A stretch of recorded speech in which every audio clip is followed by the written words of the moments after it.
কি ঢুকাইয়া? কোরআন ঢুকাইয়া বোতলটা দামি বানাইতে হবে। কতক্ষণ? এক বড় পণ্ডিত, বড় শিক্ষিত, নদী পার হবে, খেয়া ঘাটে যাইয়া বসে রয়েছে। খেয়ালা উপার যাই, আর উপারের তেবার আসার যাত্রী নাই। ও খেয়ার পর বসে বিড়ি একটার পর একটা ধরাচ্ছে খাচ্ছে, ধরাচ্ছে খাচ্ছে। এখন ভদ্রলোক ডাকতেছে খুব টেডি ভাষায়, উচ্চ শিক্ষিত, ওহে কর্ণধর, তরি তরে তরাও। কর্ণধর, কর্ণধর মানে খেয়ালা। ওর ছাতায়ও বোঝে না কোনোদিন যে কর্ণধর মানে কি। ও কি অত বড় ডাঠের বাংলা বোঝে নাকি? এনি ডাইকেই যাচ্ছে, ও শোনেই না, বোঝেই না। ও জানে না যে কর্ণধর মানে খেয়ালা, আর তরি মানে নৌকো, তরে মানে কিনারে, তরাও মানে নিয়ে আসো। এসে কিছু বুঝতে, ও বিড়ির পর বিড়ি খাইয়ে উনি মানে কাঠেন বেড়াচ্ছে। এর মধ্যে এই পাশের এক কৃষক এসে, ভাইজান উনি কি কন? কয় যে কর্ণধরকে ডাকছি, সে আসছে না। ওইভাবে ডাকলি জীবন আসবে না, আনে খেয়াইনি দিচ্ছি, দাঁড়ান। অমকের বেটা অমক, উপার বসে তোর বাপের এই উঠতেছিস, তাড়াতাড়ি আয়। এই বেটা কর্নেতে বসে রয়েছে, তাড়াতাড়ি খেয়া নিয়ে চলে এসে এনি কই জানলা, এত ভালো যে ডাকলাম তাই আসলো না। আরে মোটা মোটা বকানি দিলে তাইতে লেয়া পড়া না, সে কাজানি সে আনি ভালো ছিল, তাহলে খেয়া ভারতী হতে অনেক আগে। আসার পরে এবার খেয়ায় উঠছে, তো কদ্দুর যাওয়ার পরে নৌকা নিয়ে ভাসানোর পরে বলছে, ওহে কর্ণধর, তুমি কি বাংলা লেখাপড়া জানো? কয় স্যার, বাংলা যদি দুই এক লাইন জানতাম তাহলে কি খেয়া পাইয়ে বেড়াতাম নাকি, যে কোনো একটা কাজ বাজ করতাম, বাংলা জানি না। তাহলে তোমার জীবন চার আনাই মিছে, শুদ্ধ ভাষা, তোমার জীবন চার আনাই মিছে। খেয়ালা কয়, জীবন ভরে খেয়া বললাম, কেউ তো ইয়ে করলো না, এ কোন বেকায়দা একটা উঠেছি নৌকায়। কদ্দুর যাওয়ার পর, ওহে কর্ণধর, তুমি কি অঙ্ক জানো? কয় স্যার, অঙ্কই যদি একটু জানতাম, আমি এই 20-22 টাকা গুনতে পারি, এর চেয়ে বেশি কামাই হয় না, ওই চেয়ে উপরে গুনিও আমার লাভ নাই, অসুই নেই কোনোদিন। তাহলে তোমার জীবন 8 আনাই মিশিয়ে। ও কয় জানলা, এ কোন সর্বনাশের পালায় বললাম, আগে চাইরে না ফিরে 8 আনা, ওরে তো বেশিক্ষণ কেয়ার রাখতে পারে, আমি শেষ করে দিবি না। কদ্দুর যে বলতো, হে কর্ণধর, তুমি কি ইংরেজি জানো? কয় স্যার, আমার গোষ্ঠীতেও কেউ ইংরেজিতে আলিফও জানে না, এক অক্ষরও জানে না। আমরা যদি এই 3-4 পদের লেখাপড়া জানতাম তাহলে কি খেয়া বইয়ে বেড়াই নাকি, কত চাকরি বাকরি। এবার ভদ্রলোক বলতে, তাহলে তোমার জীবন 12 আনাই মিশিয়ে, বাংলায় চাইরে না, অঙ্কে চাইরে না, ইংরেজিতে আজ চাইরে না, তে চাইরে 12 আনা। এমন চুপ করে রয়েছে, আল্লাহ কোনো মতে নামাতে পারিনি, আজ চাইরে না আছে, ও তো ফিরে ধাক্কা মারে শেষ করে দিবে না। এই কইতে কইতে মাঝ নদীতে যাইয়া আকাশে তুমুল মেঘ, আর ছাড়ছে ঝড়, ক্যাইসা ঢেউ। তো এতক্ষণ খরার মধ্যে দিয়ে বেয়ে বেড়াইছে, এখন যখন আকাশে মেঘ করছে, একটু ঠান্ডা হয়েছে, খেয়ালা বইটিয়া ঢিল দিছে, আস্তে আস্তে যাই। এখন ভদ্রলোক আছে, কর্ণধর তাড়াতাড়ি নৌকা বাও, আকাশে মেঘ করেছে। কয় তাতে অসুবিধে কি স্যার? কয় যে নৌকা ডুবে যাবে। কয় অসুবিধে কি, সাঁতার কেটে উপর চলে যাবো। আমি তো সাঁতার কাটতে জানি না। যখন কইছে আমি সাঁতার কাটতে জানি না, খেয়াল আকাশ, তোর জীবন 16 আনাই মিশিয়ে, তোর জীবন। আমার তো 4 আনা আছে, এই 4 আনা দিয়ে আমি 7টাই উপার যাবো, তোর 12 আনা দিয়ে তুই উপার যেতে পারবে, তোর 16 আনাই মিশিয়া। মরবি বানিতি সুবনি খাইয়া, তোর পেট কাকশগুনি কুচিয়ে কুচিয়ে খাবে, উবুতে থাকবি, কাকশগুনি তোর ভাষা কুচিয়ে কুচিয়ে খাবে, তুই উবার যেতে পারবি না, তোর জীবন 16 আনাই মিশে। কতক্ষণ? IA pass, BA pass, MA pass, ডাক্তার, ইঞ্জিনিয়ার, এমপি, মন্ত্রী, ডিসি, এসপি, ওসি, টিওনো, দুনিয়ার সব সার্টিফিকেট অর্জন করেছো, 12 আনা পর্যন্ত গেছো। বাকি 4 আনা যে রয়েছে, ওই 4 আনাই 16 আনা। সেই 4 আনা হলো কোরআন শিক্ষা। সেই 4 আনা কি? তুমি কি পাস? এমএ পাস, কোরআন পড়তে পারো? কয় না, ধরছিলাম তা ছুটিয়ে গেছে। ছোটবেলা মক্তবেতে কোরআন শরীফ ধরছিল, ধরাই দেয় না, কয় না, কোরআন শরীফ ধরছিলাম, পরে বাংলা ইংরেজি ভর্তি ভর্তি তা ছুটিয়ে গেছে। তোমার জীবন 16 আনাই মিশে। ফাসাউফা তারা ইযান কাশাফাল গুবারো আফারাসুন তাহতা রিজলিকা আম হিমারো। আরে অন্ধকার কেটে গেলে বুঝবা, অন্ধকার একদিন কাটবে।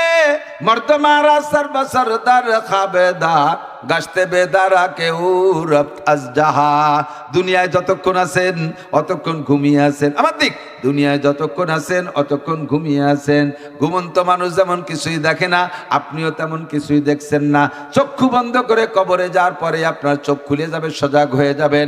মুনকার নেকিরও দেখবেন, কিরামান কাতিবিন দেখবেন, জান্নাতও দেখবেন, জাহান্নামও দেখবেন। ওই দিন দেখে চিৎকার মারিয়ে কাজ হবে না। কবরে যেয়ে বলবেন রব্বানা আখরিজনা মিনহা, আল্লাহ আর একটা বারে কবর থেকে বের করে দাও। আল্লাহ বলবেন কেন বের করে দিলে কি করবি? কয় না আমালু কুন্না গায়রাল্লাযী কুন্না নামাল, ওই আমলগুলো করব যেগুলো কোনোদিন করি নাই। কোরআন পড়তে বলা হয়েছিল, পড়ি নাই, পড়ে আসবো। হাদিস শুনতে বলা হয়েছে, শুনি নাই, শুনে আসবো। নামাজ পড়তে বলা হয় নাই, পড়ে আসবো। যত আমল ত্রুটি হয়েছে সব ঠিক করে আসবো। রব্বানা আখরিজনা মিনহা, একটা বার বের করে দাও। আল্লাহ বলবেন ইকসাউ ফিহা ওয়ালা তুকাল্লিমুন, এই জায়গা পড়ে থাকবে, আমার সাথে মর্মে কোনো কথাই বলবি না। এমন কোন সিস্টেম আমার হাতে আমি রাখি নাই। একবার মরার পরে আবার তাকে দুনিয়ায় ফিরিয়ে দেওয়া হবে, এরকম কোনো ব্যবস্থা আমি রাখি নাই। এইটাই তোমার আখিরাতের জিন্দেগি, চলতে থাকবে। যাহা করেছো তাহাই তোমার ফল পাইবা। আলাম ইয়াতিকুম নাজির, তোমাদের কাছে কি আমার পক্ষ থেকে বক্তারা যায় নাই? নাজির মানে ভীতি প্রদর্শক। আমার পক্ষ থেকে কি উলামায়ে কিরাম তোমাদেরকে এইগুলো বলে নাই? নামাজ পড়লে এই লাভ, না পড়লে এই লস। কোরআন পড়লে এই লাভ, না পড়লে এই লস। হালাল খাইলে এই লাভ, হারাম খাইলে এই লস। জিনা করলে, গুনাহ করলে এই লস, ইবাদত করলে এই লাভ। এগুলো কি তোমাদেরকে বলে নাই? তখন তো আল্লাহর সামনে ধরা পড়ে যাবেন, স্বীকার করতে বাধ্য হবেন। বলবেন ক্বালু রব্বানা গলাবাত আলাইনা শিকওয়াতুনা ওয়া কুন্না কওমান দাল্লিন, ও আল্লাহ আমাদের কপাল পোড়া দুর্ভাগ্য, আমাদের কপাল পোড়া, আমাদের এই পোড়া কপালেটা আমাদের প্রাধান্য লাভ করেছেন। আল্লাহ আমাদের কাছে গিয়েছিল, ক্বালু বালা কাদ জানা নাযির, আমাদের কাছে ভীতি প্রদর্শক এসেছিলেন। ফাকাদ্দাবনা ওয়া কুলনা মা নাযালাল্লাহু মিন শাই, হুজুররা কোরআন হাদিস পড়ে বলতো আর আমরা বলতাম যেগুলো হুজুররা বানায় বানায় কয়, হুজুররা এগুলো বানায় বানায় বলে, আসমান থেকে কিছুই নাজিল হয় নাই। এখন তো দেখি রব্বানা আবসারনা ওয়া সামিনা ফারজিনা নামাল সালিহান ইন্না মুকিনুন, এখন তো দেখতেছি সবই আছে, সবই সত্য, আর একটা বার পেরে পাঠিয়ে দাও, আমি সব আমল সঠিক করে আসব। আল্লাহ পাক বলবেন কাল্লা, আর কখনো সম্ভব হবে না। আল্লাহর কসম, কোরআনের আয়াত পড়ছি, আমি তরজমা বলছি। মিথ্যে বললে কিয়ামতে আমারও পাছার চামড়া থাকবে না। যাহা কোরআনে বলেছে তাই শুনাই দিলাম বাজান। যদি মুসলমানের সন্তান হয়ে থাকেন, আখিরাতকে যদি বিশ্বাস করেন, যা বলেছি কথাগুলো মনে রাখবেন। এখন থেকে জিন্দেগির স্টার্টিং ঘুরানোর চেষ্টা করেন।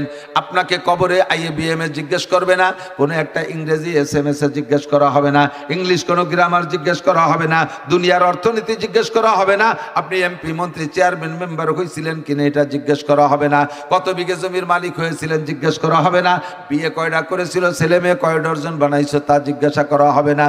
আপনাকে জিজ্ঞেস করা হবে মার রব্বুকা, রব তোমার কে, ওমা দীনুকা, তোমার ধর্ম কি ছিল, ওমান হাদার রাজুল্লাযী বুইসা ফীকুম, তোমাদের নবীকে তুমি কি চিনতে নাকি, নবীর সাথে কোনো সম্পর্ক আছে নাকি? খোদার কসম প্রশ্ন কিন্তু এই তিনটি হবে। এই তিনটি আপনি কাগজে লিখে নিয়ে গেলে ওই দিন পড়ে শোনাইতে পারবেন না, যদি জাগতিকভাবে তিনটের সাথে সম্পর্ক না থাকে, তিনটের পর যদি আমল না থাকে, রবকে রব বলে স্বীকার করে আল্লাহ সেই কথার পর অটল থাকা। রব মানে প্রতিপালক, বলেন রব মানে, রব মানে প্রতিপালক। প্রতিপালকে খালি মুখে কইলেই হবে না, প্রতিপালক বোঝেন। আমার জিন্দেগির শুরু থেকে শেষ পর্যন্ত যখন যা যে বয়সে যেমন প্রয়োজন, ব্যক্তি পার্থক্যে, সময়ের পার্থক্যে, ব্যক্তি পার্থক্যে যা যেমন যখন দরকার সবকিছু পরিবেশন করতে পারে কে? মায়ের পেটে থাকতে যা খাইছি, এটা আল্লাহ ছাড়া ওই সিস্টেমে কেউ খাইতে পারে না। মায়ের মাসিকির রক্ত খাওয়াই আল্লাহ বাঁচাইছে, তা সেট করে দিয়েছে নাভির সাথে, কি সুন্দর একটা পাইপ দিয়ে। এটা দুনিয়ার কোনো মানুষ পারবে? তিনি রব, তিনি জন্মের পরে আমার দুধ খাইতে হবে, আমাকে গোশত রুটি দিলে খাইতে পারবো না। তেফলে রাগার না দেখিবার যায় শির, তেফলে মিসকিনরা আজানান মুরদাগির, দুধের বাচ্চারা যদি গোশ রুটি দাও ও খাইতে পারবে না, মারা যাবে। এই জন্য রব আমার আল্লাহ মায়ের বাচ্চা জন্মের সাথে সাথে মায়ের দুইটা স্তনকে আল্লাহ বড় কইরা দেয়, ওর ভিতরে সুন্দর দুধ তৈরি করে দেয়, পরিমাণ মতো গরম, পরিমাণ মতো ঠান্ডা, পরিমাণ মতো গাঢ়, পরিমাণ মতো পানি, পরিমাণ মতো মিঠা, পরিমাণ মতো লবণ, পরিমাণ মতো ওর ভিতরে খাদ্য শক্তি যা দরকার সব দিয়ে আল্লাহ তাআলা তৈরি করেছেন। তিনি আমার রব। এরপরে ধীরে ধীরে বড় হই, যখন যা খাইতে পারি তখন তার ব্যবস্থা আছে, বড় হয়ে যায় যখন যা খাইতে পারি তখন তার ব্যবস্থা হয়ে যায়। দুনিয়ার গরিবের পার্থক্যে আল্লাহ তাআলা নিয়ামত রেখেছেন। বড় লোকের জন্য বড় বড় বল মাছ, গরিব মানুষের জন্য ছোট ছোট পাবদা মাছ। বড় লোকের জন্য বড় বড় আইড় মাছ, গরিব মানুষের জন্য ট্যাংরা মাছ। বড় লোকের জন্য বড় বড় শৈল মাছ, গরিব মানুষের জন্য আল্লাহ টাকি মাছ বানায় রাখছে। এমন করে প্রত্যেকটা নিয়ামত একই জাতের ভিতরে ছোট বড় করে বানায় রাখছে। তিনি আমার রব। হাসিনা আমার রব না, খালেদা আমার রব না, ডক্টর ইউনূস আমার রব না, আরে দুনিয়ার কোন নেতা নেত্রী আপনারা আমার রব না, বাঁচায়ও না। সব কিছু জোরে বলেন কে করে? আল্লাহ করে। এই রব বলে মজবুত থাকবেন, তাহলে আপনার মরণের সময় আল্লাহ পাক 500 ফেরেশতা পাঠায় দিবে। তাতানাজ্জালু আলাইহিমুল মালায়েকা, 500 ফেরেশতা পাঠায় দেবে আপনার জান কবজা কর, আপনাকে ইস্তেকবাল করার জন্য। আজরাইল ফেরেশতা জান বের করে নেওয়ার সাথে সাথে ওই জান্নাতি ফেরেশতারা আপনাকে নারায় তাকবীর দিতে দিতে নিয়ে যাবে। যার সময় বলবে ভাই ভয় নাই, দুনিয়া ছেড়ে চলে আসছেন, টেনশন হচ্ছে বউ বাচ্চার কি হবে। আল্লাহ তাখাফু ওয়ালা তাহজানু, ভয়ও পেন না, টেনশনও করেন না। নাহনু আউলিয়াকুম ফিল হায়াতিদ দুনিয়া, এতদিন আপনার সাথে ছিলাম দুনিয়ায়, অফিল আখিরা, মরার পর আপনার সাথে থাকবো। ওয়ালাকুম ফিহা মা তাশতাহি আনফুসুকুম, জান্নাতে যাওয়ার পরে মুখে যা মনে যা চাইবেন তাও পাবেন। ওয়ালাকুম ফিহা মা তাদউন, মুখে যা বলবেন তাও দেওয়া হবে। অবশেষে একটা পুরস্কার অতিরিক্ত দেওয়া হবে, সেটা আপনার চাওয়া লাগবে না, সেটা হলো নুজুলুম মিন গফুরির রহিম। আল্লাহ পাক রব্বুল আলামিন নিজ হাতে তোমার গালে উঠাইয়া 500 বছর খানা খাওয়াবে। আল্লাহর হাত দিয়ে খানা খাওয়াবে। ফাসাউফা তারা ইদান কাশাফাল গুবারু আবারাসুন তাহতা রিজলিকা আমহামারু। ও যুবক, আবাল বৃদ্ধ বনিতা, দুনিয়ার মোহে পড়ে এখন আখিরাতের সব কিছু ভুলে গেছেন। এখন শুধু আড়িয়ে গরুর মতো, বাঘের মতো সামনের দিক গুতইতে তালে আছে। সামনে যে কোন বিপদ হবে এইটা মোটে ভাবতেছে না। এই জায়গায় আমরা এই ষাড় গরুর মতো, বাঘের মতো এই স্বভাবটার থেকে ফিরে আসি। আমি একটু আরো দূরের ভবিষ্যৎ চিন্তা করি। আমার ভবিষ্যৎ কেমন হতে পারে, এই ভবিষ্যৎটা এখনই তৈরি করে নিতে হবে। কেটা কি দিয়ে সাজাইবেন? আল্লাহ কাইবাল্লাযিনা উতুল ইলমা দারাজাত, যাদেরকে ইলমে কোরআন দেয়া হয়েছে, ইলমে শরিয়াত দেয়া হয়েছে, তাদের সম্মান সবচাইতে বেশি। জীবনে যাহা করেছি ভুলই করেছি, জীবনে যাহা করেছি ভুলই করেছি। কত বড় বড় ডাক্তার, ইঞ্জিনিয়ার আর বড় বড় প্রফেসর, অধ্যাপক রিটায়ার্ডের পরে বুড়োকালে দিনদার হইয়া এরপরে এসে মাদ্রাসায় অনেকে ভর্তি হচ্ছে বুড়োকালে। লম্বা একটা সাহাই ছেড়ে কয়, আরে জীবনের শুরুতে ভাবতে পারি নাই যে কোনোদিন বুড়ো হব, চোখের পাওয়ার কমে যাবে, চশমা লাগবে, হাঁটুতে বল থাকবে না, এটা ভাবি নাই। আমাকে হাতে একটা লাঠি নিয়ে হাঁটতে হবে যৌবনকালে, কোনো যুবক এটা ভাবে না। কথা বলেন ঠিক কি ঠিক না? আমার চশমা দিয়ে কাগজ পড়তে হবে, এটা যৌবনকালে ভাবি নাই। এখন তো চশমা ছাড়া বাথরুমের দরজাও খুঁজে পাই না, ভাতগুলো দেখতে পারি না। এই বড় বড় অফিসাররা রিটায়ার্ডের পরে বৃদ্ধ বয়সে আইসা জাগা মতো বুঝে ফেলে, কিন্তু এমন একটা সময় বোঝে যে সময় বুঝলে কোনো কাজ হয় না। সময় আছে বোঝেন, সময় আছে বোঝেন। সময় বেশি নাই আমার, এই জন্য বাড়তে পারবো না, অন্য জায়গা যাইতে হবে। আমি একটা কথাই বুঝাইতে চাইছি, সব কিছুর দাম বাড়ানোর জন্য, এই বোতলটারে দামি বানানোর জন্য যে 1600 টাকা দামের ঘি, সেটা হলো আমাদের জন্য কোরআনের ইলম। কথা বলেন ঠিক কি ঠিক না? এই জায়গা মাদ্রাসা শুরুর সময় মনে একবার কুরবানির সময় আসছিলাম, কুরবানির সময় আসছিলাম, এই কুরবানি উপলক্ষে দুটো কথা বলা যাবে। তার আগে জানতামই না যে এই যে এই পাশে এই বাগান টাগানের এই ধারে ফাঁকা পাশে এই পাশে কোনো বসতি আছে বা এখানে একটা মাদ্রাসা। তো মাদ্রাসা হওয়ার পরে এখন দেখেন কত মানুষ। আপনারাও কি মাদ্রাসা হওয়ার আগে এই জায়গায় এত মানুষ সমবেত হয়েছেন? কোনোদিন হয়েছেন? কাজিয়ে ডাঙ্গা হলে লোকজন জমায়, তাই ভাষাতে কাজিয়েটা যেতে মনে হয় না আল্লাহর রহমতে। তাহলে এই জায়গা হয় নাই। আর আজকে আসছেন কি এই জায়গায় সিজদা দেবেন, জায়গায় সিজদা দেবেন, এখানে জামাতে নামাজ পড়বেন। এত মানুষ মসজিদে ধরবে না, জামাতটা এখানে নামাজ পড়বেন। এই জায়গাটা সিজদার যোগ্য হয়ে গেছে একটা জিনিসের ছোঁয়ায়, সেটা হলো 1600 টাকা দামের ঘি, আল্লাহর কোরআনের ছোঁয়ায়। ঠিক না? আমি ব্যক্তিগতভাবে শুকর আদায় করি, আমাদের গোপালগঞ্জে ছোট বড় কত মানুষ আছে। আল্লাহ, আমি যদি জেনারেল পড়তাম আর আলেম না হইতাম, কোরআনের ছোঁয়া না লাগতাম, তাহলে বিসিএস ক্যাডার হতাম, ধরে নেন, অথবা বড় একটা ইঞ্জিনিয়ার হতাম, মানে ধরি বিজ্ঞানী হতাম, যে কোনো ডিপার্টমেন্টের বড় একটা অফিসার হইতাম। তাতে কি হতো? আমি তাতে যা হইতাম তার চাইতে কোরআনের শিক্ষায় শিক্ষিত হয়ে আমি তার চেয়ে অনেক সম্মানী হয়েছি। আমাদের গোপালগঞ্জের একমাত্র প্রধানমন্ত্রী শেখ হাসিনা ছাড়া সারা বাংলাদেশের সব জায়গার মানুষ কম বেশ চেনে, আর একজন জেনারেল শিক্ষিত লোক দেখান দি বর্তমান সময়, আগে যারা গেছে তাকে কথা আম্মাবাদ। বর্তমান সময় আল্লাহর ফজলে বাংলাদেশের যে কোনো থানায় যাবেন, মৌলানা নাসির সাহেব আমাদের গোপালগঞ্জের মধ্যে, ইনশাআল্লাহ এক কাপ চা আপনি ফাও খাইয়ে আসলে আসতে পারবেন। যে কোনো জায়গা যাবেন, পরিচয়টা দিলে আপনাকে আলাদা একটু সম্মান করবে। বাংলাদেশের যে কোনো জায়গায় যাবেন। আমি এইটা জেনারেল শিক্ষা অর্জন করে পারতাম না, এটা অর্জন করতে। যত বড় পণ্ডিত হই না কেন, আমি এইটা অর্জন করতে পারতাম না। আল্লাহ পাক রব্বুল আলামিন আমার সারা বাংলাদেশের মানুষের কাছে আদরের পাত্র বানাইছে, একমাত্র একটু কোরআন শরীফ শিখেছি, তাও ভালো আলেম হইতে পারিনি। এটাই আমার আনন্দের বিষয়, এটাই আমার আনন্দের বিষয়। কোথাও যে কিছু খাইতে আমার কিনা লাগে না। গতকালকে গেছি ঢাকায়, কি কয়, নবাবগঞ্জ মাহফিলে যাওয়ার সময় বালাসুর মুন্সিগঞ্জ, ওখানে দাঁড়াইয়া এক আল্লাহর মধ্যে এত বড় এক আইড় মাছ, পদ্মার আইড়, 8 কেজি হবে, সাথে 6 কেজি দামি মিষ্টি, 700 টাকা কেজি। তাই সে কিনে দাঁড়ায় রয়েছে। আর এই বাসমতি, পাকিস্তানি বাসমতি এত বড় চাল, তাই 4 প্যাকেট কিনে দাঁড়ায় রয়েছে দেওয়ার জন্য, দেশে উঠাইয়া। কদ্দূর আগে যে দোহার গেছি, সে জায়গার উলামায়ে কিরামরা গিরে মিষ্টি খাওয়াইয়ে তা আবার দিয়ে দেশে, আবার গাড়ি বই। তারপরে গেছি তো মাহফিলি বয়ান করে আসছি। এটা আমাকে আর কিসে দিত?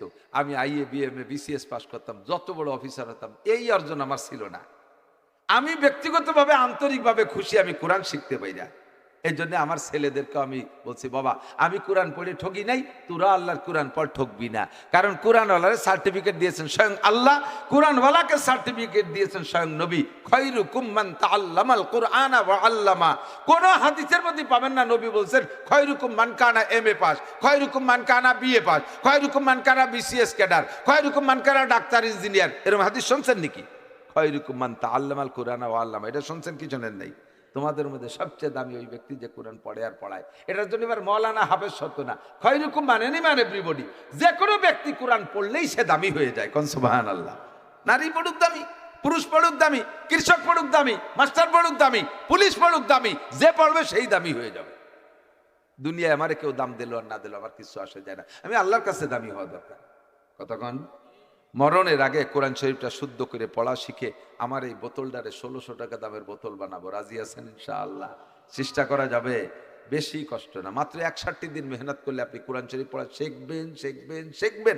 আমি কসম দিয়ে বললে মিথ্যাবাদী হবে না। 61 দিন, আরবি হরফ 29টে, কয়টা? যত বড় কম্বিরে নিয়োগ, ডেলি একটা অক্ষরে লেখলি আর পড়লি ঘন্টাখানেক, ও কি বলবে? তাহলে 29 হরফ 29 দিন। আর আরবিতে আকার রস্বীকার মোটে 3 দিয়ে, জবর জের পেশ, জবরে আকার, জেরে রস্বীকার, পেশে রস্বীকার, 3 ডেরে 3 দিন শেখেন, হয়ে গেল। তাহলে 29 আর 3 32। আর আরবিতে সংযোগ আছে 2টা, জজম আর তাসদীদ, 2 হরফের মিলে, যেমন আব্বা, দাব্বা, ইন্না, আন্না, এই জায়গা হরফ একটার মধ্যে একটা ঢুকাইতে হয়। এই সংযোগের চিহ্ন আছে 2টা, জজম আর তাসদীদ। ওকে দুইজনের 2 দিনই শেখেন, তাহলে 34। 32 আর 2 34। আরবিতে মদ আছে 10 প্রকার। মদ কয় প্রকার? মদ মানে গাঁজা, এবা, ফেন্সিডিল, হিরোইন, এই মদ না। কিন্তু কি বুঝছি যে আরবিতে কোরআন শরীফের মধ্যে মদ থাকলে তা খাবো না কেন? মদ মানে টাইনিয়ে পড়া, মদ মানে টাইনিয়ে টেনে পড়া। কুল ইয়া আইয়ুহাল কাফিরুন লা আ'বুদু, এই লারে একালিপটা না ফরজ, লারে টানলে হবে হে কাফেররা তোমরা যার পুজো করো আমি তার পুজো করি না। আর লারে না টানি যদি পড়ে দেন লা আ'বুদু মা তা'বুদুন, তাহলে হবে তোমরা যার পুজো করো আমি সামনে থেকে অবশ্যই তার পুজো করিবই। ওয়া নাশকুরুকা ওয়ালা নাকফুরুকা, দোয়া করতে পারেন না? এই ওয়ালারে কমপক্ষে এক আলিফ লারে টানতে হবে। যদি টানেন তাহলে হবে আল্লাহ তোমার নিয়ামত খেয়ে শুকর আদায় করি, কোনোদিন কুফরি করি নাই, নাফরমানি করি নাই, করব না। আর যদি বলেন ওয়ানাশকুরুকা ওয়ালা নাকফুরুকা, লারে না টানেন তর্জমা হবে এতদিন শুকর আদায় করছি, সামনেতে আর পারবো না, খাইয়ে তোমার নাফরমানি করব, কুফরি করব, ঈমান থাকবে কতক্ষণ, নামাজ তো বাতিল হবেই হবে। এই টাইনিয়ে পড়ার নাম বলে 10 মদ।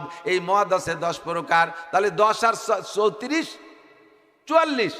আর মাখরাজ আছে 17টা, মাখরাজ 17টা, 17 দিন। মাখরাজ মানে উচ্চারণের স্থান থেকে উচ্চারণ করা। ছোট হা, বড় হা, হা আর হা, সদ আর সিন, তা, এই 3 হরফের পার্থক্য, দূরত্ব, দোয়াদ আর দালের পার্থক্য, কফ আর কাফের পার্থক্য, হামজা ইয়ের পার্থক্য, ওয়াও হামজার পার্থক্য, এই পার্থক্য উচ্চারণের ভিতরে আছে। এই মাখরাজ আছে 17টা, 17 দিন শেখেন। তাহলে 44 আর 17 কত হয়? 61।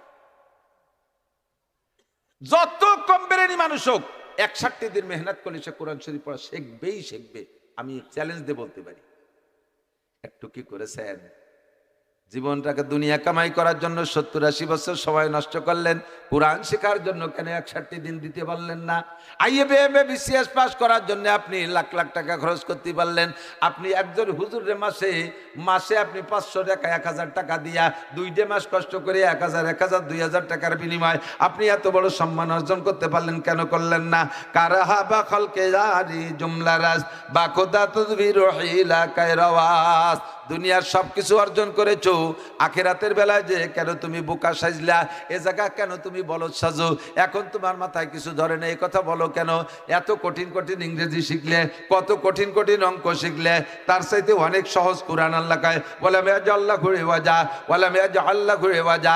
আমি কোরআনের মধ্যে কোনো বক্রতা রাখি না। খেয়াল করেন, কোরআনের মধ্যে কোনো গুজামিল নাই।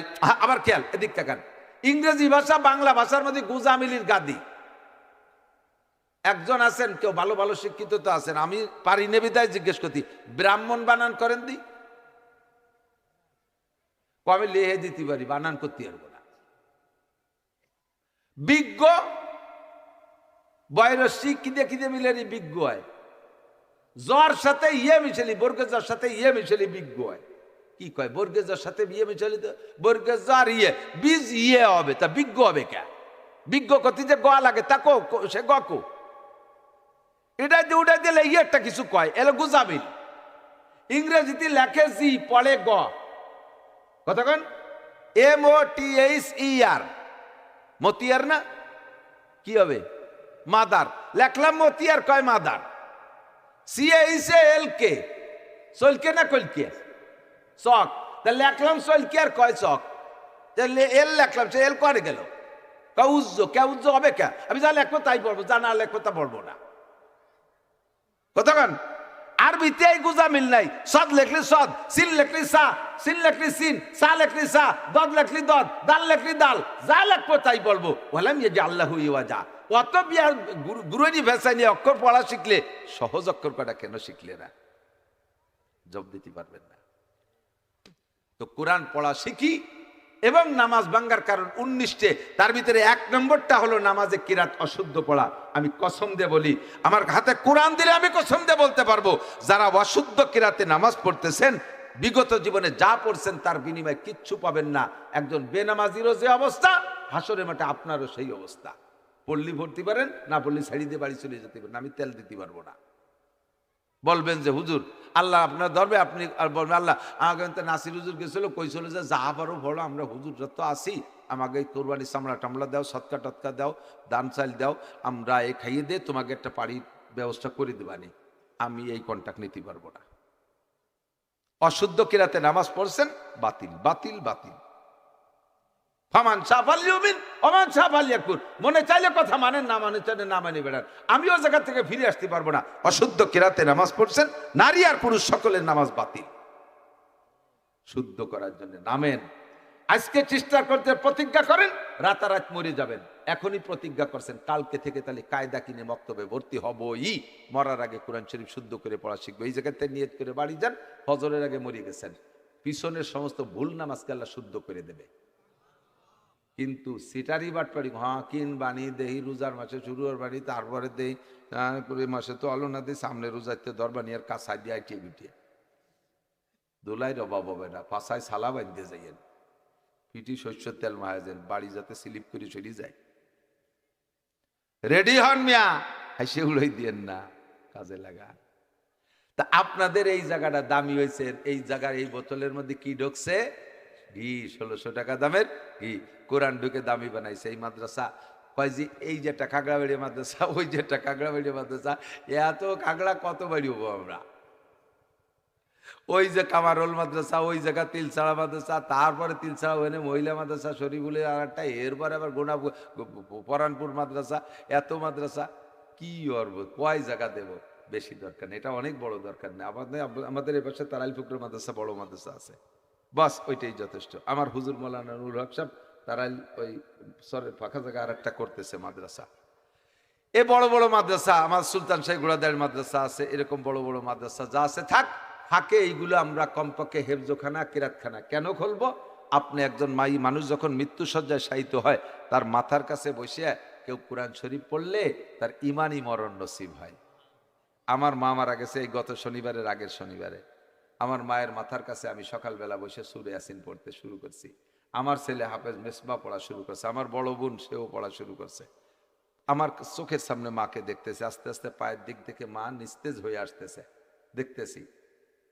এর ভিতরে আমার মা কলেমা পড়াই রয়েছে, এরপরে আর কথা কই নেই। আমার মা কলেমা পড়ে টড়িয়ে অনায়াসে চোখের সামনে চলে গেল। মা যে মারা গেছে একটু টের পেলাম না। নাকটা বাঁকালো না, চোখটা কাঁপলো না, ঠোঁটটা বাঁকালো না, কোনো নাড়াচাড়া নাই, অনায়াসে ঘুমিয়ে গেল আমার মা। আমি বিশ্বাস করি সূরা ইয়াসিন আমার মায়ের সন্তানরা আমরা পড়তেছিলাম, এই রহমতে আল্লাহ তাআলা আমার মাকে আসানের সাথে মৃত্যু দান করেছে।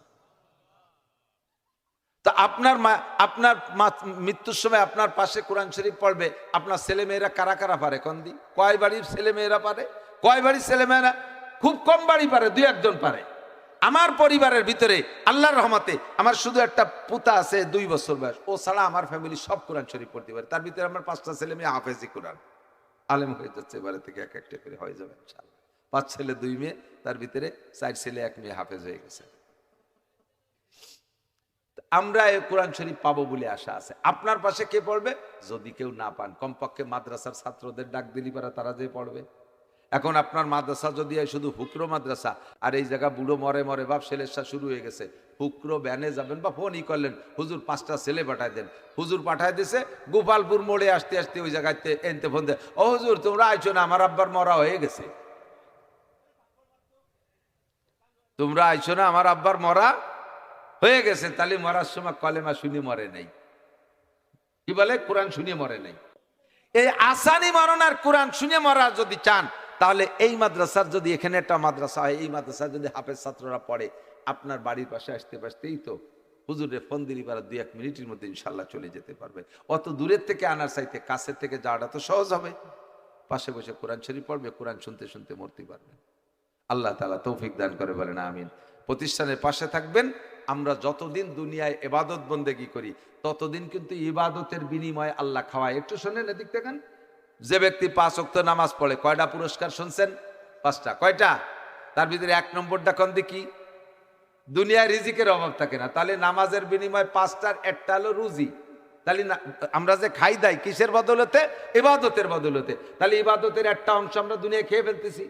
রোজা রাখলে আল্লাহ তাআলা আখিরাতে বিশাল দেবেন, কিন্তু তার একটা প্রতিদান রোজাদারের আল্লাহ তাআলা রমজানের রুজির বরকত বাড়ায় দেয়। এমনি সময় যা খান, রমজানে কম খান না বেশি খান? ইফতারির সময় কয় গুণ বেশি খান? অনেক খান না? তাহলে এটা রমজানের বদৌলতে। তা রোজা রাখছি তাই আল্লাহ তাআলা খাওয়াচ্ছে, নামাজ পড়ছি তাই আল্লাহ খাওয়াচ্ছে। হজ করলে হাজিদের আখিরাতে জান্নাত দেবেন, তার একটা আরেকটা দুনিয়া হলো, কোন হাজিকে হজের পরে আল্লাহ মরণকাল পর্যন্ত অভাব দেয় না। হাজিকে আল্লাহ তাআলা রুজির বরকত দেয়। তাহলে হজ করছি, তার একটা অংশ দুনিয়া খেয়ে শেষ করতেছি। এখন ইবাদত যা করতেছি তার বিনিময়ে আমরা মুসলমানরা খাচ্ছি। মরার পরে তার ইবাদত করতে পারবো না, কিন্তু খাওয়া তো কবরে যে লাগবে, প্রয়োজন তো কবরে যে রয়েছে। নেকির আসল প্রয়োজন কোথায়? কবরের তো শুরু হলো না। ওই সময় যাওয়ার পরে সে নেকির ইনকামের দরজা সব বন্ধ। এখন কি উপায়? যা দুনিয়ায় করছিলাম তা তো খাইয়ে আসলাম, আরে কবরে যাওয়ার পরে যে নেকির দরকার তা পাবো কোন জায়গা? একজন লোক চাকরি করে, 30,000 টাকা বেতন পায়। যতদিন সরকারি চাকরি করছে 30,000 করে পাইছে। যখন রিটায়ার্ড হয়ে গেছে, সরকারও জানে ওর এনার্জি সব আমরা খাইয়ে ফেলাইছি, বুড়োকালে একটা বাকড়াই মাল বাড়ি ফাটাই দিচ্ছে, ও যাই কি রে খাবে। এই জন্য গুছাই গেছে, 1,50,000 টাকা দিয়েছে, দুদু তুমি এই কয়টা নিয়ে বাড়ি দিয়ে 2 মুছে খাইও, যাও যা পারো করো। যদি সচেতন হয় তাহলে কি করে? 25 লাখ টাকা দিয়ে শহরতলিতে একটু জায়গা রাখে 3 শতাংশ, আর 25 লাখ টাকা দিয়ে বিল্ডিং তো হবে না, 3 শেড একটা ওয়াল করে ঘর বানায় 3 ইউনিট, যাতে 3টে ফ্যামিলিরে ভাড়া দেওয়া যায়।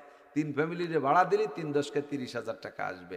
এই 30,000 টাকা দিয়ে বুড়ো বুড়ো মরণকাল পর্যন্ত দিয়ে মুছে খাতি পারবে। ছেলেকে কাছে মুনাজাত পেতে বুঝে তা লাগবে না। ছেলেরা কি ডাকো আনে গেল, ও খবর নেওয়ার দরকার নেই, এখান থেকে যা আসবে। এটা হলো সচেতন মানুষ, কথা বলেন না কেন? তো তেমনি নবী পাক বলেন, মানুষ যতদিন বেঁচে আছেন ততদিন আপনার ইবাদতের বিনিময়ে আপনি খাচ্ছেন। যখন মারা যাবেন তখন ইবাদত করতে পারবেন না, আবার আপনার প্রয়োজনটা তখন মূল প্রয়োজন শুরু হবে। এখন ইনকাম সোর্স বন্ধ, নামাজও নাই, রোজাও নাই, হজও নাই, যে কয় মিডিয়া আপনি ইনকাম করবেন নেকি, ওই মিডিয়াগুলো সব বন্ধ। ওদিকে আপনার নেকির প্রয়োজন, উপায় কি? আপনি 3 ইউনিটের একটা বিল্ডিং দুনিয়া বানায় রেখে যেতে পারেন। 1 নম্বরে সদকায়ে জারিয়া, 2 নম্বরে ইলমিন ইনতাফাউ বিহি, 3 নম্বরে ওয়ালাদিন সালিহিন ইয়াদউ লাহু। 1 নম্বরে দ্বীনি প্রতিষ্ঠান যেখানে আছে সেখানে কিছু না কিছু রেখেছেন, কিছু না কিছু রেখে আসেন। খায় কামাই তো জীবন ভরে করলাম। একজন মানুষকে এই জায়গা অডিট করলে আমি কসম দিয়ে বলতে পারবো ইনশাল্লাহ, একজন মানুষের জীবনের অডিট, আপনার ইনকামের অডিট করলে আপনি সুষ্ঠু জবাব দিতে পারবেন না যে সারা জীবনে কয় টাকা কামাই করছেন। কেউ কি করতে পারবেন? পারবেন না, কেউ পারবেন না। কত কায়দায় কতভাবে কামাই করছেন আর খরচ করছেন, একজন মানুষ আমার ইনকামের অডিট করলে আমরা কেউ জবাব দিতে পারবো না। এটা পারলাম না, খরচ কিভাবে করছি তা কি বলতে পারবো? তাও পারবো না। 3 নম্বরে যে যা কামাই করছেন সব টাকা কি বাড়ি আছে?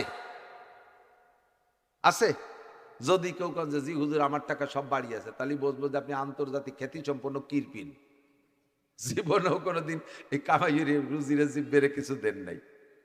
তাহলে জীবনে যা কামাই করলাম তার হিসাব নাই, যা খরচ করলাম তার হিসাব নাই, যা কামাই করেছি তা বাড়ি নাই, আর সামনে যা কামাই করব তাও থাকবে না, এর মধ্যে কোনো সন্দেহ নাই। কতক্ষণ ঠিক না? তাহলে এখন যা করছি, কত জায়গা কতভাবে খরচ করছি, আমার সদকায়ে জারিয়া ফার্স্ট ইউনিটের জন্য আমি কি খরচ করছি। আল্লাহ কয় ওমা তুকাদ্দিমু লিআনফুসিকুম মিন খায়রিন তাজিদু ইনদাল্লাহ, আমারে কয়টা টাকা দেও বান্দা, দেও আমারে কয়টা।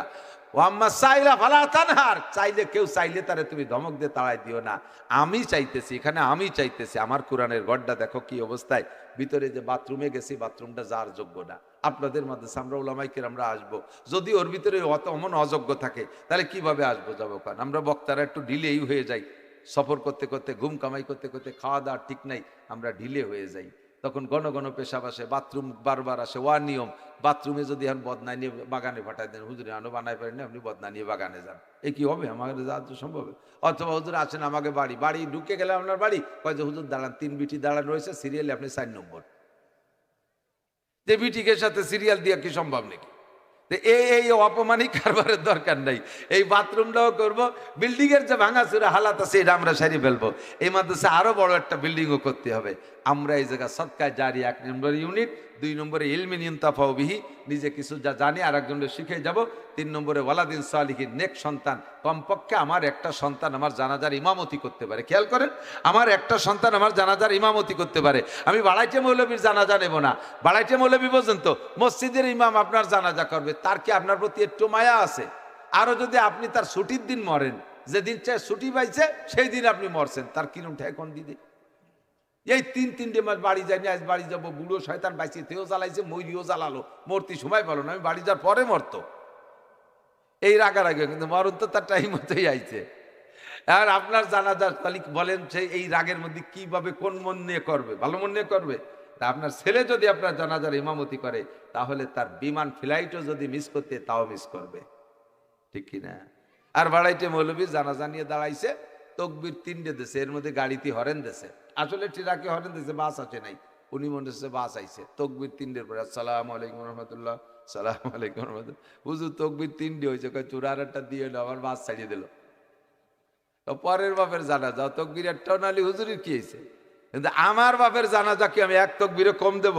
আমার মা মারা গেছে, আমার বড় ভাই হাফেজ মৌলানা আব্দুল হাই জানাজা করেছে। আমি যদি এখন মারা যাই তাহলে আমার ছেলে মিসবাহ আকমাল আজিজুল হকেরা যারা যে কেউ করবে, আমার ছেলেরা সবাই হাফেজ আলেম আলহামদুলিল্লাহ। মনে মনের মধ্যে বড় একটা সাহস আছে। আমার মা মারা গেছে, আমরা 4 ভাই হাফেজ মৌলানা, আমরাও কাঁধে করছি, আমাদের ছেলেরা সব হাফেজ। আমার এই মূর্খ মারে এক জাক আলেমে কাঁধে করে নিয়ে কবরে রাখছে। আপনার মারা যাওয়ার পরে আপনারে কে নেবে? আপনার বিড়ি খাওয়া ছেলে, আপনার সিগারেট খাওয়া ছেলে, আপনার পাশাবের করা প্যান্ট পরা ছেলে, আপনার দাড়ি কাটা ছেলে, আপনার ঘুষ খাওয়া ছেলে, সে যারাই নেলো একসাথে দেওয়া। হুজুর তো সব কয়জন হয় না, কমপক্ষে জানাজার ইমামতিটা করার জন্য একটা ইমাম বানান, ঠকবে না। আমি তো আগেই বলে নিছি আমার ব্যক্তিগত ব্যাপারটা শকর আদায় করণার্থে, যে আমি IABMA BCS পাস করলেও ওই সম্মান বাংলাদেশে অর্জন করতে পারতাম না যে সম্মান আমি কোরআনের মাধ্যমে অর্জন করেছি। আপনিও একটা মেধাবী ছেলে, ভালো ছেলেটাকে মাদ্রাসায় দেন, ইনশাল্লাহ দেশজয়ী আলেম হবে, বিশ্ববিখ্যাত হবে, তার দ্বারা হাজারো মানুষ হিদায়াত পাবে, আর এই নেকি আপনি কবরে শুয়ে শুয়ে পাইতে থাকবেন। তাহলে অল্পক্ষণের ভিতরে আমার সময় বেশি হয়ে গেছে, 7:30 পর্যন্ত থাকবো ভাবছি, তারপরে 8:45 বেশি হয়ে যাচ্ছে নাকি পাওয়া যায় না। এখন আমার দূরে যেতে হবে। অল্পক্ষণের ভিতরে আপনাদের মাদ্রাসারে বাকি কাজটুক করানোর জন্য 2000, 5000, 10,000 আমি কোনো অঙ্ক বলবো না। মোহাব্বতের সাথে কোনো এক আল্লাহর বান্দা বলেন, যার যে পরিমাণ সম্ভব। একজন মানুষ সর্বপ্রথম বলবেন আমি 10,000, 20,000 টাকা দেবো এই মাদ্রাসার কাজের জন্য, আমি 10,000, 20,000 টাকা দেবো, আমি তার জন্য প্রাণ খুলে দোয়া করব। আজকের মজলিসটা দোয়া কবুলের মজলিস বলে আমার কাছে মনে হচ্ছে। ইনশাআল্লাহ আল্লাহ দোয়া কবুল করবে। আছেন কোন আল্লাহর বান্দা? আলাইসা মিনকুম রাজুলুর রশিদ, আপনাদের মধ্যে কেউ আছেন যে আপনি ফার্স্ট ইউনিটটা খুলে রেখে যাবেন? সদকা জারিয়া, মাদ্রাসার বিল্ডিং এর কাজ হবে। 20,000। কি নাম? কি নাম ভাইজান? ভাই আবু বকর শেখ, নামটাও বড় চমৎকার নাম। ভাইকে আল্লাহ তাআলা সুস্থতার সাথে লম্বা হায়াত দান করে। 20,000 টাকা মাদ্রাসার খেদমতে, বলেন আমিন। মাদ্রাসার সভাপতি যোগ্য মানুষ, নামও যোগ্য, কাজও হয়েছে যোগ্য। হুজুর ডাক দিলে সর্বপ্রথম আবু বকরই দাঁড়াইতেন। যে কোনো কালেকশন, যে কোনো কাজে ডাক দিলে আবু বকরই দাঁড়াইতেন। সভাপতি সাহেবের নাম আবু বকর। আল্লাহ তাআলা এই মাদ্রাসার হাত্তাল মৌত ওনাকে সেবা খেদমত করার তৌফিক দান করো। হালাল ভাবে লাখ লাখ কোটি কোটি টাকার মালিক বানায় দাও। সপরিবারে বারবার হজ উমরা করার তৌফিক দান করো। সন্তানদেরকে নেককার দিনদার উচ্চ শিক্ষায় শিক্ষিত করে দাও। সবাই বলেন আমিন। যত মানুষ ওনার বংশের কবরে চলে গেছে সমস্ত মরহুম মুর্দা গানদেরকে মাফ করে দাও। যাবেন না? কেউ যাবেন না? হাঁটা দিলে 1, 2, 4 জনের হাঁটা দেখে আরো হাঁটবে, তাতে পরিবেশটা নষ্ট হবে। এতে যেটুকু লস হবে আপনাদের আমল নামায় সেই লসের গুণাটা জমা হবে। এতক্ষণ যা কামাই করছেন লাভের চাইতে লস হবে। 3 টাকা কামাই 1400 খরচ হয়ে যাচ্ছে। মাত্র 2-3 মিনিট, আমি আপনাদের চাইতে বেশি ব্যস্ত। আসেন করে আল্লাহর বান্দা 10,000 টাকা, 5,000 টাকা, 10,000, 5,000 দেনেওয়ালা, 10,000, 5,000 দেনেওয়ালা কোন আল্লাহর বান্দা রজুলের রশিদ আছেন? কার টাকা আল্লাহ কবুল করে? আপনার টাকা যদি হালাল হয় তাহলে ইনশাল্লাহ আল্লাহর কোরআনের ঘরে যাবেই। আর টাকার মধ্যে যদি কোনো ঝামেলা থাকে তাহলে কোনো মতো কিচ্ছা করে নিতে পারবো না। আর যদি না দেন তাহলে বুঝবো যে ফিরাইটার মধ্যে ঝামেলা আছে বলে দিচ্ছেন না। মনে হয় সবাই টার মধ্যে ঝামেলা আছে, দিচ্ছে না কিছু। ফরাদ মোল্লার 5 টাকা পাক পাইছি আলহামদুলিল্লাহ। হ্যাঁ, জমিদাতা ফরাদ মোল্লা 5,000, বলেন আলহামদুলিল্লাহ। আল্লাহ হায়াতে তুমি বাড়াই দাও। 5, ওই যে ভাই 5,000 দেখেন, কি নাম? বাবলু শেখ 5,000, বলেন আলহামদুলিল্লাহ। সেক্রেটারি সাহেব 5,000, আল্লাহ দান কবুল করেন, নেখায়াত দারাজ করেন, হালাল ভাবে লাখ লাখ কোটি কোটি টাকার মালিক বানায় দেন, সপরিবারে মক্কা মদিনা জিয়ারত নসিব করেন, মরহুম মুর্দা গানদেরকে মাফ করে দেন। সবাই বলেন আমিন। আছেন আর কোন আল্লাহর বান্দা? 2,000, 1,000, 5,000, 2,000, 1,000। হ্যাঁ, মিন্টু মোল্লা 2,000 টাকা। হ্যাঁ, আর ওই পিছনে জুয়েল 1,000, 5,000। জুয়েল শিখদের শেখ, জুয়েল শেখ 5,000, আল্লাহ দান কবুল করেন, নেক হায়াত দারাজ করেন। যুবক মানুষকে আল্লাহ তাআলা দিনদার পরহেজগার বানায় দেন। হযরত হাসান হুসাইনের সাথে জান্নাতি করে দেন। কি নাম? শাহাদত হোসেন সাহেব 1,000, আল্লাহ দান কবুল করেন, নেক হায়াত। একটু তাড়াতাড়ি বলেন, আমি একটু ব্যস্ত আছি, একটু তাড়াতাড়ি বলেন। দেবেন, অনেকেই দেবেন, সবাই নিয়ে কালেকশন করলে অনেক হবে, আমি পারতেছি না। কামরুল শেখ 1,000, আল্লাহ দান কবুল করেন। কি নাম? হ্যাঁ, রমজান শেখ 1,000, আল্লাহ দান কবুল করেন। মাশাআল্লাহ, আলহামদুলিল্লাহ। হোসেন মোল্লা নগদ 1,000। কোনো লাভ আছে? কোনো লাভ নাই। 3টে কথাকে সামনে নিয়ে আমি 3টে আয়াত পড়েছি। 1 নম্বর হলো শারফুল মাকানে বিল মাকিন, অবস্থানকারীর কারণে অবস্থানের দাম বাড়ে ও কমে। খেয়াল করবেন, অবস্থানকারীর কারণে অবস্থানের দাম বাড়ে ও। এই ছোটরা কথা বলবি না, এই এক করে ওয়াই চলে যাবি, নয় চুপ করবি থাকবি। যেগুলো ওয়াজ বোঝে না সেইগুলো সামনে এসে গেলে আইরুবানি হতে তালে তাই, আর বোঝা কজন সব দূরি দূরি তাই। অবস্থানকারীর কারণে অবস্থানের দাম বাড়ে ও কমে। বস্তার ভিতরে যদি বাসমতি চাউল থাকে, পাকিস্তানি বাসমতি চাউল, কেজি 300 টাকা, তাহলে 10 কেজির দাম 3,000 টাকা। আর ওর ভিতরে যদি, বস্তার ভিতরে যদি কুড়ো থাকে, তাহলে কুড়োর কেজি কয় টাকা, সেই হিসেবে 10 কেজির দাম সেই কয় টাকা। বস্তায় একই। 4টে বোতল নেছেন, প্লাস্টিকের বোতল, 1 টাকা দাম বোতলের। 4 বোতলের, 1 বোতলের ভিতরে 1 কেজি পানি ঢুকাইছেন, মিনারেল ওয়াটার ইনটেক, বোতল মুখ আটকায় দিয়েছেন। এবার বোতল 1 টাকার বোতলের দাম 25 টাকা, ঠিক না? বোতলের দাম ছিল কত? 1 টাকা। পানি ঢুকার পরে বোতলের দাম হয়েছে 25 বা 30 টাকা, যে দামে বিক্রি হয়। তাহলে এইবার যে বোতলের দাম হলো 30 টাকা, এটা কি বোতলের কারামতি না ভিতরে মালের কারামতি? মালের কারামতি। একে বলে শারফুল মাকানে বিল মাকিন, অবস্থানকারীর কারণে অবস্থানের দাম বাড়ে। সেকেন্ড, দ্বিতীয় বোতলের ভিতরে 1 লিটার কেরোসিন তেল ঢুকাইছেন, কেরোসিনের লিটার 110 টাকা, এবার বোতলের দাম হলো 110। কথা বুঝতেছেন? একটু সাহায্য দেন। বোতলের দাম কত? 110 টাকা। এই যে বোতল 1 টাকা দামের বোতলটা 110 টাকা বানাইলো, এটা কার কারামতি? ভিতরে মালের কারামতি, ঠিক কিনা? 3 নম্বর বোতলের ভিতরে ঢুকাইছেন 1 কেজি ঘি। ঘির কেজি কত? 1600 টাকা। এবার 1 টাকা দামের বোতলের দাম 1600 টাকা, ঠিক না? তিনটাই বোতল 1 টাকা 1 টাকা 1 টাকা, 3 টাকার বোতলে এবার একটার দাম 25 টাকা, একটার দাম 110 টাকা, আর একটার দাম 1600 টাকা। 4 নম্বর বোতলের ভিতরে 1 লিটার পেশাব ঢুকাই দিয়েছেন, পেশাব করে মুখ আটকায় দিয়েছেন। এবার বোতলের দাম কয় টাকা? ওর মূল বডিতে যে 1 টাকা ছিল তাও মার খেয়ে গেছে, ঠিক কিনা?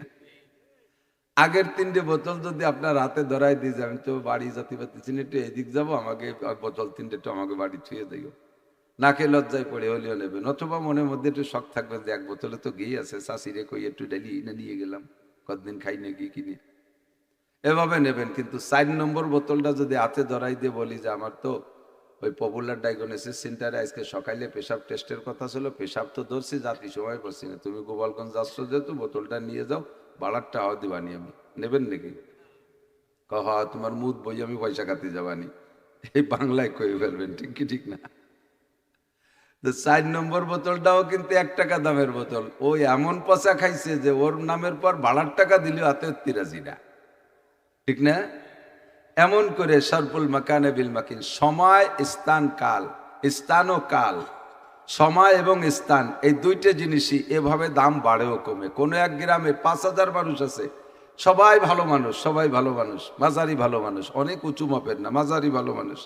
একটা আছে ইন্টারন্যাশনাল চোর ওই গ্রামে, বাংলাদেশের যে কোনো জায়গা যাইয়া চোর ধরা পড়ছে, ওই গ্রামের নাম কয়। পুরো বাংলাদেশ ঘুরে ঘুরে গ্রামের নাম রে পচাইছে, ওই গ্রামের নামই হয়ে গেছে চোরের গ্রাম। ও গ্রামে কেউ মাইও দেবে না, ও গ্রামের মেয়ে কেউ নীতিও রাজি না, চোরের গ্রামে আত্মীয়তা করবো না, ঠিক না? 1 চোরে বোতল পচাই ফেলাইছে, ঠিক কিনা? আর এক গ্রামের সাধারণ মানুষ, নিচু মানের মানুষই বেশি কিষেন কামলা দেয়, ভ্যান রিক্সা চালায় বেড়ায়, ছোট ছোট ছোট ছোট কারবার করে। কিন্তু একটা মানুষ গবরে পদ্ম ফুল ফুটছে, একটা মানুষ জজ হয়ে গেছে ওই গ্রামে। এবার পুরো গ্রামের নাম জজের গ্রাম, পুরো গ্রামের নাম জজের গ্রাম। ওই গ্রামে যদি ফকিরের মাইও বিয়ে আনে, তবু জজের গ্রামে, অমুক জজের গ্রামে আত্মীয়তা করছি, ক্রেডিট বাড়ে। একে বলে সরফুল মাকানে বিল মাকিন, অবস্থানকারীর কারণে অবস্থান দাম বাড়ে ও কমে। এই ফেব্রুয়ারি মাস, এবার হয়েছে কি, এটা তো জানুয়ারি চলে, তাই না? এই জানুয়ারি মাস, এই জানুয়ারি মাস, এই জানুয়ারি মাসে আল্লাহু আকবার, একটা রাত গেছে, তার নাম গেছে 31st নাইট। প্রথমে জানুয়ারির 1 তারিখ। এই জানুয়ারি মাসে আবার আরবিতে চলতেছে রজব মাস। কি মাস? রজব মাস। রজব মাসের একটা রাত, 26শে রজব দিবাগত রাত, সামনে বৃহস্পতিবারে দিবাগত রাত যেটা, এই রাত্রে বিশ্ব নবী মুহাম্মদুর রাসূলুল্লাহ সাল্লাল্লাহু আলাইহি ওয়াসাল্লামকে আল্লাহ পাক জমিন থেকে জান্নাতি পরিবহনে চড়াইয়া 7 আসমান পার কইরা বাইতুল মামুর ফেরেশতাদের মসজিদ দেখাইয়া, তার উপরে সিদরাতুল মুনতাহা নিয়ে, সেখান থেকে জিবরাইলের বুরাক থেমে গেছে। এরপরে আল্লাহ তাআলা আরশে আজিমের আলাদা পরিবহন, নাম তার রফরফ, সেইটা পাঠাই দিয়ে রফরফে চড়ায় আরশে আজিমে নিয়ে গিয়েছিলেন। আল্লাহ পাকের সামনে বসাইছে, লা মা কানা বাইনাহুমা হিজাব, আল্লাহর মাঝে আর নবীর মাঝে কোনো পর্দা ছিল না, সরাসরি ফেস টু ফেস দেখা। আশার আমাররা 10 বার দেখেছে ওই এক রাত্রে। এই রাতটাও কিন্তু এই জানুয়ারি মাসের মধ্যে, এই রাতটাও তো জানুয়ারি মাসের ভিতরে একটা রাত আসতেছে, যেই রাত শবে মেরাজ, যেই রাত্রে নবী আলাইহিস সালাম আল্লাহকে দেখেছেন, জান্নাত দেখেছেন, জাহান্নাম দেখেছেন, 7 আসমান পার হইলেন, বাইতুল মামুর সিদরাতুল মুনতাহা দেখলেন। এত দামি রাত। আবার সেই জানুয়ারি মাসের 1 তারিখের রাতটার নাম রাখছে 31st নাইট। লক্ষ লক্ষ জিনা হয়েছে সারা বিশ্বব্যাপী। যুবক যুবতী, আপনারা তো অনেকেই ঘুমাইছিলেন, আমি রাস্তায় তো মাহফিল থাকে, রাত্রে তো রাস্তায় থাকি বেশিরভাগ টাইম, দেখি আরে কপাল সে জানোয়ারে তালাশ করতে জন্য মোটর সাইকেল নিয়ে ভন ভন করে বেড়াচ্ছে। রাত 12টার পরেই জানোয়ার ঢুকবে বাংলাদেশে। এই নারী আর পুরুষ সুন্দরী সুন্দরী যুবতী মেয়েদেরকে মোটর সাইকেলের পিছনে বসাইয়া পাঙ্কু পোলাপান বিশ্ব রোড দিয়ে, আমি ঢাকার থেকে আসি 6 লেন ভাঙ্গার থেকে বিশেষ করে যাত্রাবাড়ি পর্যন্ত, ওটু কি তার গায়ে বাঁধে না কিছু, জানোয়ারে তালাশ করে বেড়াচ্ছে খালি। যখন ঢুকে পড়ছে রাত 12টা একটা, সে যে কি একটা হইহুল্লা শোরগোল শুরু করে দিয়েছে। সেই রাত্রে হাজার হাজার নাফরমানি গুনাহ হয়েছে। একই রাত, এইটা কত দামি, আর তারই একটা রাত সেই রাতটাকে কত নষ্ট করে ফেলাইছে, তার ভিতরে পেশাব ঢুকুই ফেলাইছে। তখন সর্বল মাকানে বিল মাকিন, একে বলে অবস্থানকারীর কারণে অবস্থানের দাম বাড়া আর কমা। রাতের ভিতরে যত রাত আছে, সমস্ত রাতের ভিতরে আপনাদের কার কাছে কেমন লাগে? চাঁদনি রাত ভালো লাগে না অন্ধকার রাত ভালো লাগে?